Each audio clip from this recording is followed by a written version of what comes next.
Nothing is more important to the success of a startup than the first 10 engineers you hire. That's why I started First 10. Hi, I'm Boris Epstein, CEO of First 10, and with me is my colleague, Alexis Munger. Hi. At First 10, we work with early founders to help build early engineering teams. And this is the First 10 podcast, where we bring you valuable insights on building early engineering teams from all sides of the equation. Engineers, founders, even investors. On today's episode of the First 10 podcast, we're talking to Tigran Sloyan. He started this whole company because he wasn't satisfied with what was on the resume. Yeah. He's kind of like, look, the resume can only tell you so much. And so here we're going to build this whole company to help create this like meritocratic signal, this like signal that could show how skilled somebody is, or paint a much richer picture of how skilled somebody is. And then he spent so much time talking about how even knowing someone's resume or knowing someone's skills, like those aren't the major things that he looks for in identifying with early engineering, right? Talks about like the ability to thrive in chaos and ambiguity and like this passion, right? And you're not going to find any of those things on a resume or a skills assessment. And I think too, a lot of what he said kind of validated a lot of like some of the frustrations I feel in recruiting, where like a resume or like some weird thing without even like some weird thing that a hiring manager spots on a resume automatically shuts down the conversation. And you know, talk to so many people, you know, I don't know how many people I have screened over the course of my career. I know that there is no correlation between what's on their resume and who actually ends up making the offer. I know that anecdotally from seeing it pan out year over year. And I can tell you, pedigree does not provide signal at all. I see candidates from really good schools, really good companies, bomb interviews all the time. So what is the thing that we should be looking for? Yeah. What is like the like surface level crap?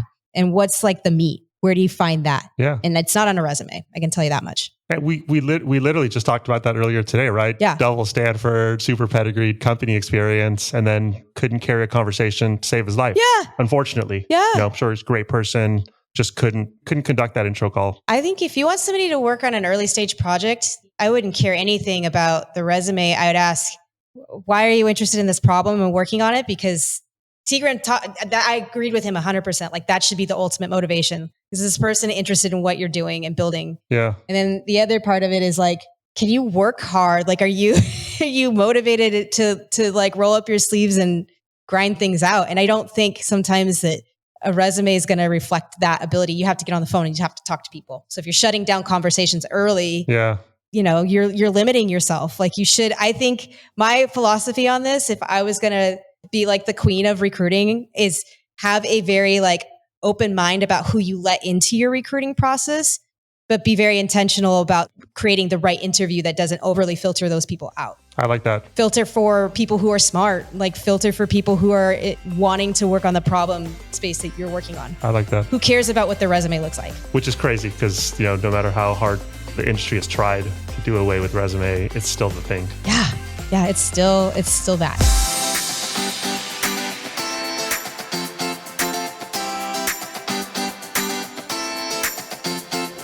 Tigran Sloyan has led an interesting life, from being an engineer in Armenia to being chosen to join MIT to Google, the founding CodeSignal.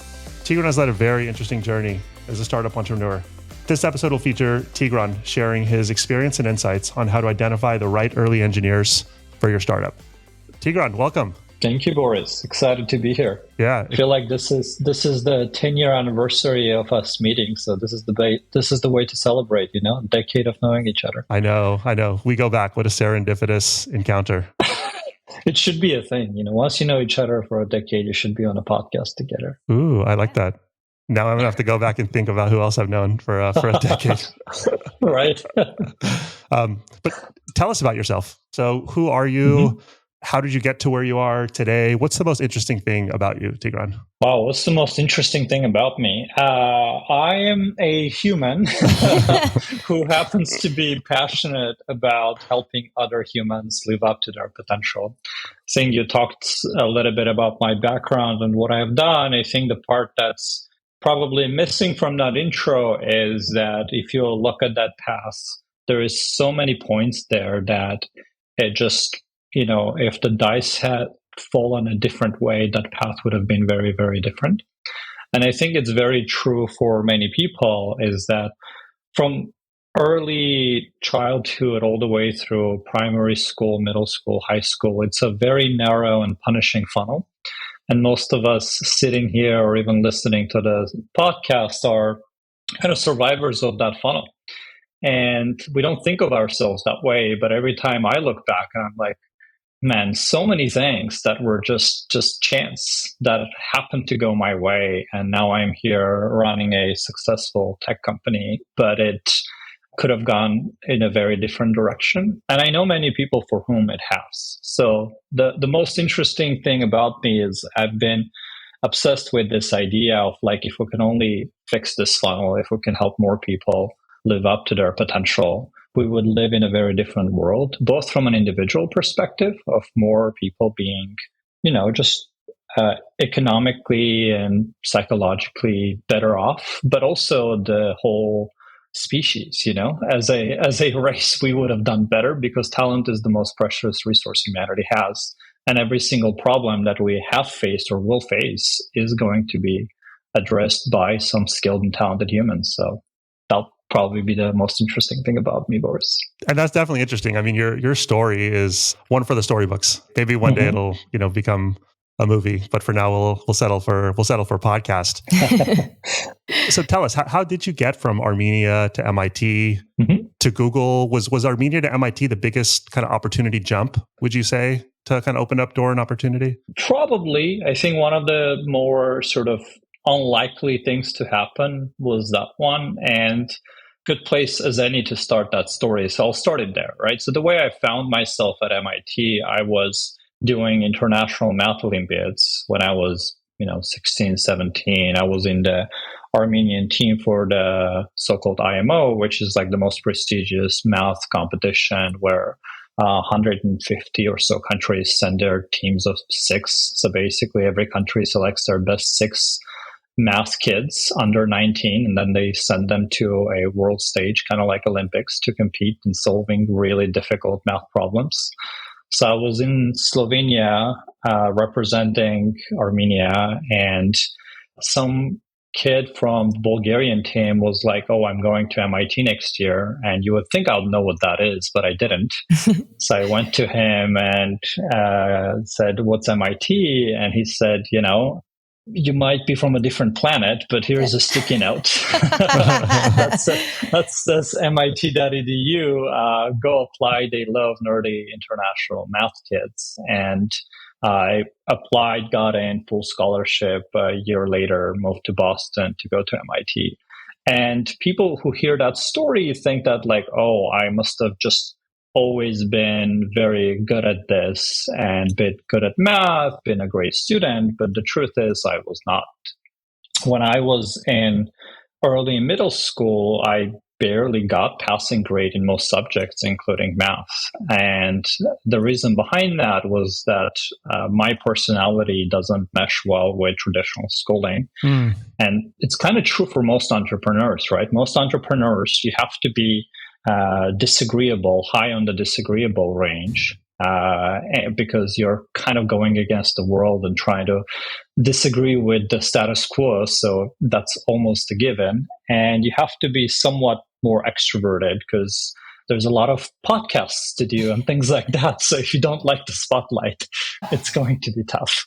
And that doesn't mesh well with traditional schooling. Traditional schools are designed for kids who are more introverted and agreeable, right? Because it's about doing your homework and doing what you're told and sitting still for long periods of time versus try to get the spotlight and rebel against things. So I didn't do well in school, and if not for the math competitions, I would have probably never even graduated school, let alone going to international contests and landing at MIT. So, and this is what I'm talking about, right? Like this is very, very, very common. Even these days, there's many kids in Armenia and in the US and everywhere that the system fails them. That's a fascinating that, as you're talking about that, the competition is almost like a meritocratic way to, kind of surface up that quality, right? Because you don't have to I actually don't know if you had to have, done well to a certain degree in school or anything like that, or if anyone could have, apply to these competitions and just compete and then, rise to the top if they have the, skill and ability. We'll see what happened for my case. I mean, meritocracy is one piece of it, but when I first went to the first math competition, I was actually pretty bad. It wasn't that like the school wasn't seeing the skill. It was just that I wasn't motivated to learn because I just didn't want to sit still and do homework. But, when you're going to competitions, even though the first time around I did terribly, I was motivated to do better because when you're competitive, a competitive style of learning, such as a math competition, meshes well with you. And again, that's not the only way, right? Like it works well for me, it doesn't work well for the very, agreeable kids who would rather just do like homework and just keep on working versus going on head-to-head contests with some of the best in the country and try to show that they can do better. So what I'm saying is that like people have naturally very different learning styles, and the current funnel, the way it's designed, it doesn't cater to the different learning styles, and it just sort of fails everybody involved because you try to cater to everyone while in the process failing everyone. I could see that. I could definitely see that. So, fast forwarding a little bit, and this is why I found your background and your story so interesting to today, and so relevant to the kind of first 10 triangle of early engineers, founders, early investors. Having been on all sides of that, what attributes would you say you identify with as someone being great early engineer? That's a good question.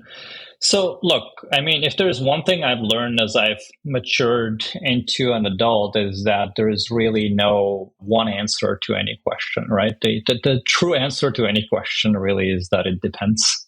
So if you ask me, just give me like X number of general attributes that are true across the board, I'd be like, maybe there isn't one set that holds for everybody. Right. But if you really, really pushed me, I would say like maybe we can find a common denominator and then we can extract from there, right? Like at the end of the day, early days of startup life are challenging, fun and challenging in their own unique way. Because like everyone's job is challenging in one way or another. It's like pick your own poison type of situation. What is it that you're really into? So the way that early days of startup are really challenging is there's way too much unknown. Right? Because there's way too many unknowns, well, everybody on the team, has to be comfortable with that unknown. And that doesn't sit well with everyone, right? Some people tend to be more like, I'd like to have more stability. I'd like to have things not change as much. And if you're in that personality spectrum, you're probably better off not being in those early stages. And vice versa. Some people get bored from when things are the same and don't change, and they enjoy the adrenaline of like wake up one day there's fire here and wake up another day there's another fire here and the job changes. And that adaptability is an attribute that is people don't necessarily look for early on. Right. I think everybody understands fairly well that you've got to look for very strong and highly technical people, which is, I feel like it's true regardless of the stage of the company. Okay. So I'm almost taking that as a given, right? Like no one goes out there, like when they're IPO'd companies says like, oh, we're hiring the mediocre engineers. No one says that. Everybody's still trying to find the best they can. Right. Yeah. So I think what changes is more like, are you comfortable with lots of change and a fast pace of change, or are you not? Are you more of a generalist rather than a specialist? Do you enjoy being more of a generalist? Why? Because when things change, your job changes. And if you're a specialist, if you're very good at one thing, who knows if we're going to need that one thing like a month from now, let alone a year from now, right? Right. So it's these kinds of things that come into play that are very hard to evaluate. And I feel like most people themselves don't know this about themselves, and then let alone the company is trying to understand it as part of the process, which what makes amazing recruiters invaluable, because amazing recruiters can't figure that out. So we think. Yeah. But it does feel a little nebulous. No, I think that's really interesting. I've been thinking a lot about this question lately because, like, I think in working with founders at the early stage, everybody's very interested in like their motivations for wanting to work at an early stage company, and everybody has their opinions about what the right motivations are. But it's just interesting to kind of think about it less of like the motivations, but more like the personality type. That's a deeper question. But anyway, I digress. That's an interesting point. So Tigran, you're running CodeSignal, and right now CodeSignal is later stage startup. You guys are doing really well in what you're doing. We'll spend a little bit of time talking about that. But CodeSignal started out as an early startup. What did you look for in the engineers that you built CodeSignal with, or if you had the chance to do it again, what would you look for in the engineers to build CodeSignal with? Great question. I think I'm glad you asked it both ways, because honestly, this was the first time that I was doing a venture-backed company. I had done startups before, but they were more like projects and things that I've kind of liked to dabble in. This was the first time it was venture-backed. Things were very real, and I've made plenty of mistakes on my side and got lucky again, right? Like, I think people deprioritize luck here, and they just like to pretend they knew it all along. Yeah. But in most cases, you worked hard, you did your best, but you also got lucky in many cases because you didn't know any better. So in my case, I think I got lucky in a way that I managed to find people who had that mindset that I was talking about without necessarily like being focused on it. Right. What happens at the early stage, and this I've seen it across many founders that I've helped advise or invested in since I started the company, is people generalize who they are and they project that into everybody else. So if you are naturally comfortable with a lot of chaos and change and ambiguity, you just assume everybody is like that. Yeah. And it's very funny, right? Like, I think founders, and most founders are like that. I mean, sometimes they're not, and they're in for a tough ride because you don't know what you've gotten yourself into if you're not comfortable with ambiguity and chaos, because that's what early startups are. Yeah. Until it's way too late. Right. But then when they are like that, they assume everybody is. And it's just a very natural human thing to do, right? Like, you just know yourself, you know what's in your head, and then you kind of think that everybody else should be like that. And now there's nothing wrong with that. Where this goes really wrong is when you believe that anybody who's not like that, there's something wrong with them, right? And this happens also a lot too. When sort of I am, very comfortable with chaos and I end up hiring somebody who's not, my natural reaction is not that like, hey, let me understand them too. Let me figure out how can I cater to their preferences. I say, what's wrong with you? Which is a horrible place to be, because then you're pretty much creating pain and suffering for yourself and the person around you. Right. Because you just don't understand how their mind works and how their personality works. So again, in my case, I think the thing that I did really well is just being adaptable and open-minded in addition to being comfortable with chaos. So then I made plenty of hiring mistakes on my side, but instead of just being like, hey, what's wrong with this person that I hired, I tried to understand, what drives them, and either find a position that they could play in that would make them successful, or say, you know what, we both made a mistake, and that's okay. And usually it's a mutual mistake. Mistakes in hiring are rarely one-sided, and being open about it saves everybody a lot of pain in the process. Yeah, I can see that, especially the need to be adaptable. Mm-hmm. So chaos seems to make sense, and the ability to thrive in ambiguity. How do you spot that in a resume? Are there attributes in a person's background that kind of signal better ability to do well in an early stage versus maybe someone a little more challenged with it? Anything that jumps out to you? Resumes are a sore spot for me, so I'll try to answer it two ways. Good. Glad that we fucked that up.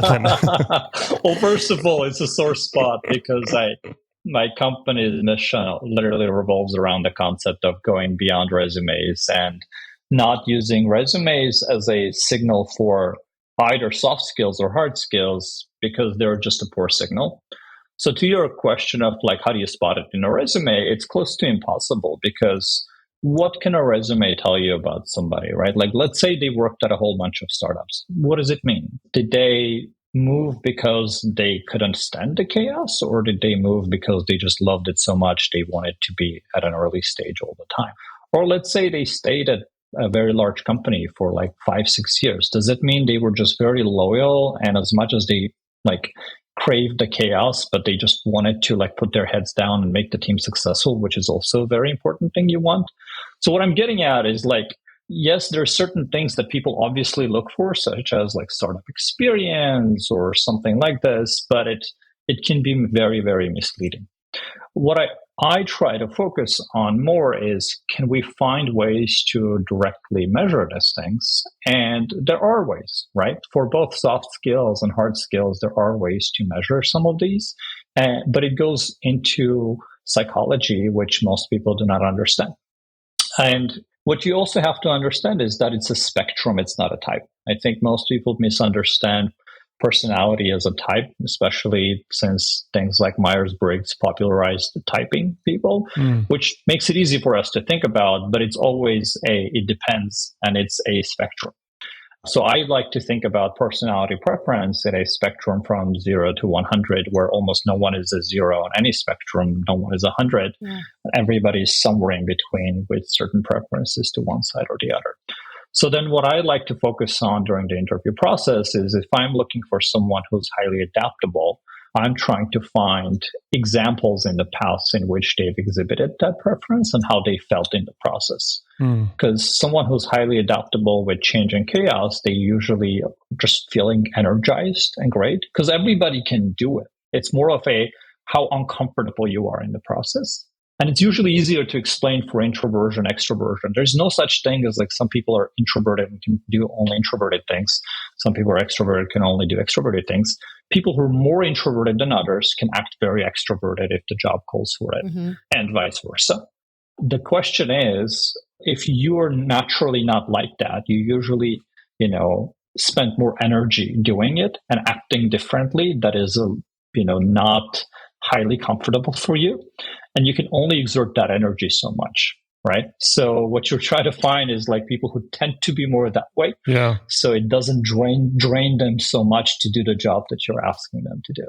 I like that so much. And, you're so right that, the resume is so limited in what we could actually learn about somebody. And, so much of that kind of depth comes from speaking to them and getting to know them. You mentioned that being part of the CodeSignal mission, and we've talked about CodeSignal in this session, so kind of casually and naturally. I'd love to give you a chance to share with our guests a little bit about CodeSignal. What was the impetus for the company? What does CodeSignal now do as a company? What's your continued excitement for CodeSignal? And then we'd love to kind of spend a little bit of time talking about how your learnings or insights running CodeSignal could help those building early engineering teams. You must have some like massive signal and insight into signal from running the company. But tell us a little bit about CodeSignal. Of course, yeah. So the mission of the company is to discover and develop the skills that will shape the future. And like I said from your very first question of what's interesting about me is, I have been really obsessed with the concept of the talent problem that I've described already and helping solve the talent problem.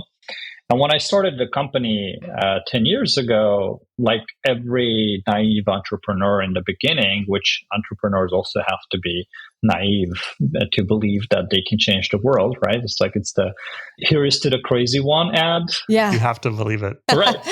Yeah, you have to be crazy enough to believe that you can do something that hasn't been done before, because it's the people who are crazy enough to believe they can change the world are the ones who do, right? That's how the saying goes.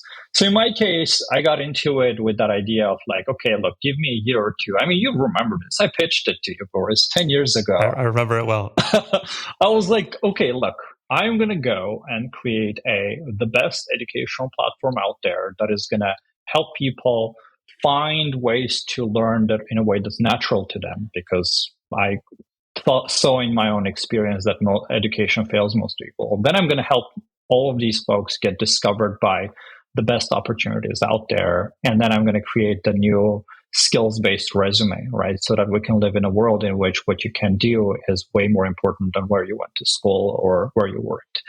As I got into it, within a year or so, I was like, oh, this problem is way more difficult and way more multifaceted than I thought it was. Starting from, we couldn't even assess skills, let alone do the rest of it. Because if you're trying to teach people new skills, you got to start from measuring what they already know. Because if I can't understand what you know, how do I recommend the next thing to learn? How do I guide you on that learning journey? And then more importantly, if you can't measure skills, how do you get companies to trust alternative signals that are different from resumes? Right? Because, well, part of the motivation for learning and growing your skills is you believe there is an economic outcome, there's a job at the end of it. But then if companies don't look at that, then the whole thing breaks apart. So then what we did, which was a hard thing to do, is to say, okay, look, we got to be patient, right? You cannot boil the ocean in one go. You have to start from what is it that is missing? What is one piece that needs to be added so we can build on top of this? And at that point, I wasn't even sure we will get to go, full circle and come back to the original mission. But it was like, okay, even if it's not us, it's the collective humanity of helping collective humanity to be successful. We're just going to go and fix the assessment component of this and see what happens. Yeah. And which is what we did, right? We became the leading skill assessment solution out there, specifically focused on the technical domain, used by some of the top companies out there to go beyond resumes and measure skills directly. But then recently, I think you were at our launch event. I was. You were. And thank you for being there. We kind of came back full circle, right? Having solved the assessment problem, I felt like we were ready to do the original mission, which was to not only measure skills, but also help grow those skills. And it's been fun to finally bring it back full circle. And how exciting that must be to kind of watch all that happen from a bird's eye perspective. Like you have like tens of thousands, hundreds of thousands of engineers on your platform, right? Interacting with the platform. And so the insights gained must be invaluable. And it's also this idea that like helping people discover what they want to do, grow those skills and go change their lives and trajectories of companies they work at. That's what gets me going. So you said a lot of really interesting things already. Kind of started talking a little bit about like the biases that kind of creep into hiring. So I really would love to kind of have a discussion on that. I'm curious to hear like, what advice would you give founders about mitigating their own bias in the interview process? And I'll qualify this statement with like, often I see like in recruiting, you send somebody a resume like, hey, would you be interested in speaking with this person? And sometimes just the resume alone shuts down the conversation. But I'm really curious, like how, if you were going to advise other founders, to be a little bit more open-minded, to mitigate their own biases, like what are some of the things that you would tell them to be aware of? The number one thing is to be aware of the biases. I think most founders tend to be early on in their career and haven't done this long enough. Sometimes they have done it long enough and they just never came face to face with the biases that we all have. But it's just almost by definition, right? Like humans are incredibly biased and it's an evolutionary trait. Like it's an evolutionary trait because our brain is designed to create shortcuts and biases are shortcuts. Yeah. Why is our brain creating shortcuts? Because rationally thinking about every problem and analyzing the facts and not letting bias creep in, that's a very mentally taxing process. Yeah. And we evolved in a world where energy was a very, very scarce resource and our brain tends to consume a lot of energy. So anytime we could create a shortcut, and which is part of the reason that most of the day you don't even remember what you did the whole day because you were on autopilot, right? That autopilot is an amazing evolutionary trait where we just create shortcuts for things where we don't have to think about it. We're just like instantly do something on autopilot. Now, where that evolutionary trait becomes a issue or a liability is when you create shortcuts on things that might not necessarily be accurate or working properly, and this is where biases creep in, right? Like when you've created a shortcut that says, if I see X, that means Y, where that's not true. So like if I see X on someone's resume, that means they're not good. Yeah. This is where you start to really doing yourself a disservice. So I think, honestly, the biggest advice and the biggest education is, well, A, understand that is part of who we are as humans. We're biased about many, many, many things because we try to create these shortcuts.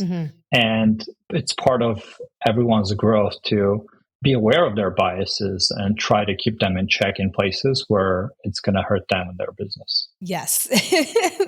I agree with 100% of that. What do you think? Okay, let's say somebody made it, the resume made the cut, do like an initial call with this engineer. What are some of the good indicators that somebody is right for working at an early stage company? Like if you're the hiring manager interviewing somebody and you're listening to their story, what are some of the things that stick out to you as like, hey, this person is right for early stage? I mean, the thing that makes early stage the hardest is I don't think any generic trait is enough. Yeah. You also need just interest in whatever problem the company is trying to solve. Yeah. Which makes recruiting for early stage extra hard. Because you're not just looking for skill, for personality traits, behaviors. You also want them to be passionate about what it is that you're trying to solve. Why? Because things get rough. That is what early stage companies are all about. Yeah. Things get tough. Things get difficult. You have long hours. You have challenges everywhere you look. And if you cannot altogether zoom out and say, but remember, this is what we're all doing it for, just can't keep going, right? Yeah.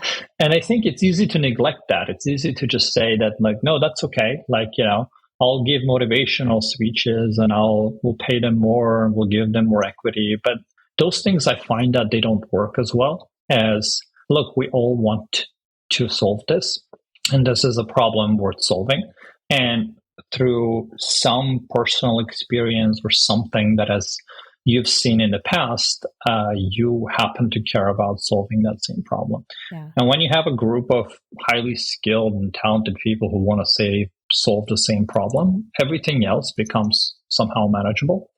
And I would prioritize that even higher than skill, because if I'm really passionate about solving some sort of a problem, I will go and gain the skill necessary for doing it. I mean, if you look at what I could do in terms of my skill set when I started the company and all the stuff that I had to learn along the way, it's just night and day.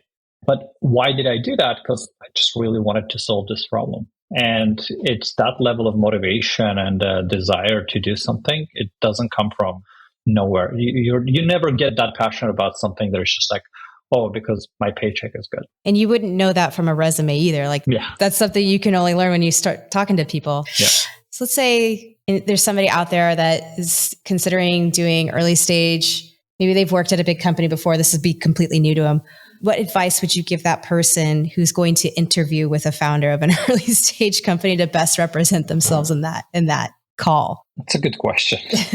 I would say the first one is like, if you try to represent yourself, obviously there's like misunderstandings. So you're trying to avoid misunderstandings. But in reality, you got to remember that it's a matching problem, right? Not a one-way street. I see so many people show up to interviews and think like, if I can only like represent myself in the best light, and they forget that it's a matching problem. As in, you're interviewing them as much as they're interviewing you. Yeah. And I think the other thing that happens a lot is people build up founders and CEOs in their head as these mythical creatures that are just really difficult to talk to, and they forget that we're all humans, all made out of the same material, all with similar hopes, dreams, and fears. And I think remembering that just helps you go have a human-to-human conversation, starting from what are you looking for? And am I the right person for that?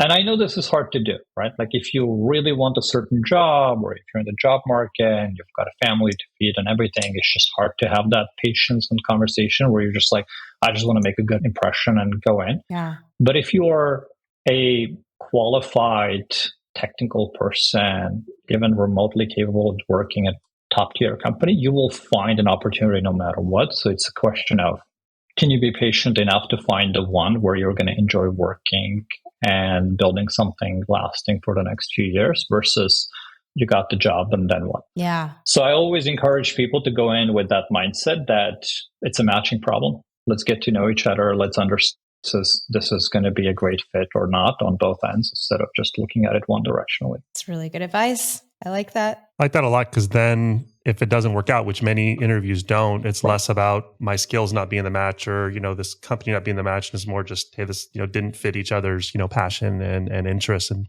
not to take away from me or not take away from you. It's not a match. Exactly. And I think that's a hard thing for people to internalize, and people take it personally as if if an interview didn't work out, then it says something about you as a person, as a professional, but it doesn't.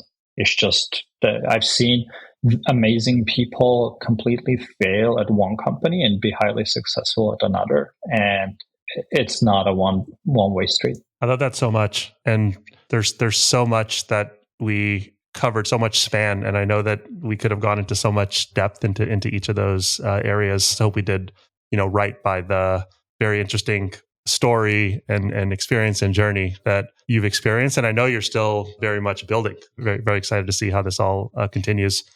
But before we go, Tigran, is there a question that you wish we asked you, or that you'd want to share more about? Question. That's such a recruiter question to ask. I love it.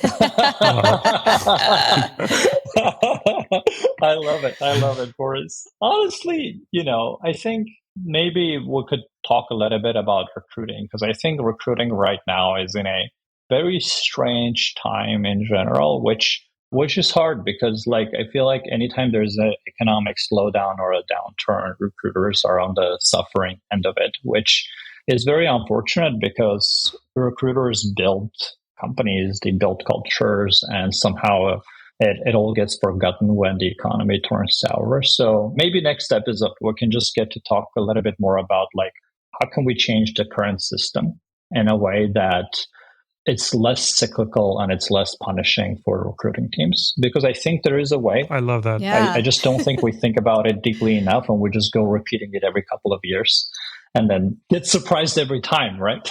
Yeah. Which is kind of the story of the recruiting industry. But while you're on that, I love that, because you're building CodeSignal, right? Yeah. And you have tens of thousands of incredible engineers that are developing their skills, and partly because they're passionate about it, but also partly because they have an ambition, right, for their career. Maybe what's one thing you wish for the world of recruiting, or what's one thing you wish for the world of careers that can help this cohort of talent that you're so passionate about developing? The one thing that I could wish for the world of recruiting is I wish recruiters had more preparation around human psychology, because I think ultimately over time, the recruiting is almost like applied psychology, right? What you're trying to do is you're trying to understand humans, their hopes, dreams, and fears, and their motivations, and then you're trying to help them find the next career that is going to be impactful in their lifetime. And I think that requires a much deeper level of understanding of what makes humans tick.